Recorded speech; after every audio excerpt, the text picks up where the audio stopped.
Hello everybody and welcome back to Esports Talk. My name is Caleb and we are once again talking about Activision Blizzard. And surprise, surprise, it's not for good reasons. Activision Blizzard in the headlines today because Raven Software, the dev team behind Call of Duty Warzone, recently announced that they're performing a walkout in response to layoffs that were announced this past Friday, December 3rd. This comes on the heel of a very strong profits report coming off of Activision Blizzard themselves in a recent press release, and after reportedly months and months of promises that there would be ongoing opportunity and even more financially lucrative opportunities for these Q&A testers. According to Austin O'Brien, Associate Community Manager for Raven Software, who made a statement via Twitter in regards to the matter, "I'm gutted right now. My friends in QA at Raven were promised for months that Activision was working towards a pay restructure to increase their wages. Today, one by one, valuable members of the team were called into meetings and told they were being let go. These people were asked to relocate to Madison, Wisconsin to work here. Now they're out of a job on January 28th. Our QA team does incredible work, but this will not only increase their workload, but crush morale.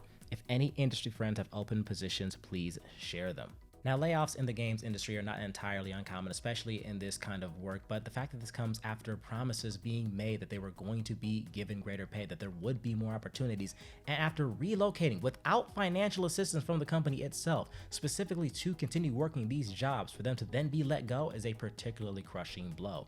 At the ABK Workers Alliance page, a group of Activision Blizzard employees who also announced the walkouts, today Raven's QA as a department is demonstrating in protest of the layoffs on Friday. Raven's QA team is essential to the studio's day-to-day operations. The termination of high-performing testers while workload and profits are soaring is an unacceptable action by the company and contradicts Raven's goal of being an exemplary workplace in our industry.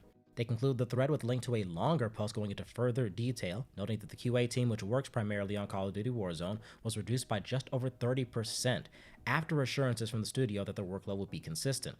Quote, "In response to the events of Friday, the Raven QA team and other members of Raven staff will be walking out with a singular demand.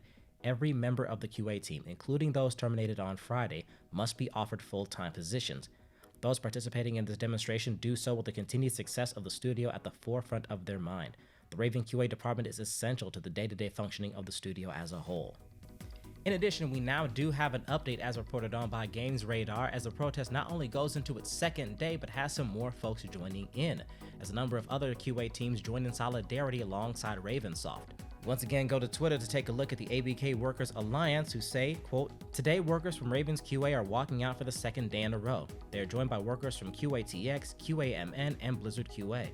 These workers are standing in solidarity with the statement Raven QA put forward yesterday. They are using the social media hashtag #WeAreRaven. While it's uncertain what kind of an impact this is going to have on the protest, it certainly puts more leverage on the side of Ravensoft and potentially the QA scene in general. Now, this is just one of many instances of bad press for Activision Blizzard coming through in recent months, going as far back as the sexual assault allegations lobbyied at them with the ongoing lawsuit going on, the allegations lobbied at the CEO of Activision Blizzard, Bobby Kotick, who himself is caught up in these allegations, and allegations of covering up a lot of the instances, and of course recent news from Jeff Keighley that Activision Blizzard, even though Call of Duty is up for some awards at the Game Awards this year, the company itself will not be involved in any way. And of course, there are plenty of content creators and news outlets that are talking about this exact issue. As one ago, this past November, discussed the allegations lobbied at Bobby Kotick. Recently today, there's been a number of articles that have been released, and I'm going to go ahead and pull this up. So Bobby Kotick, as no surprise, was actually quite aware of the fact that there was sexual harassment in the company. And how could he not be aware? Because he was one of the people that did it. Oh, wow. I could have never expected this. And you know why this is so obvious?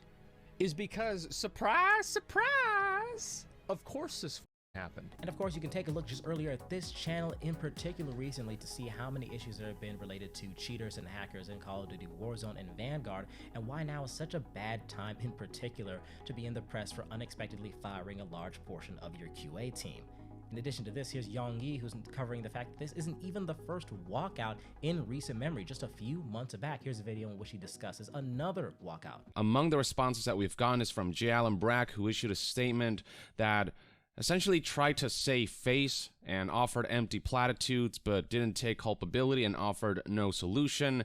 And then the worst one by far was Activision Blizzard executive Fran Townsend's statement, which completely dismissed the allegations from former employees who have been speaking out in solidarity on social media, who've been sharing their individual stories, saying it distorts the facts, it's all out of context, or old stories, and not reflective of the company that she's worked with that has good values, and just completely made a clown show out of genuine allegations that have been reported en masse that need to be taken seriously, that Fran refuses to take seriously, only looking out for corporate interests instead of the victims and the lives of human beings that have been negatively affected in their time at Activision Blizzard, and that has caused a mass ruckus, mass protest, and revolt. Now, of course, this story is still very hot. We have not yet seen any kind of official response from Activision Blizzard. They do need to do something about this, and fast. They are in a lot of negative heat as it is,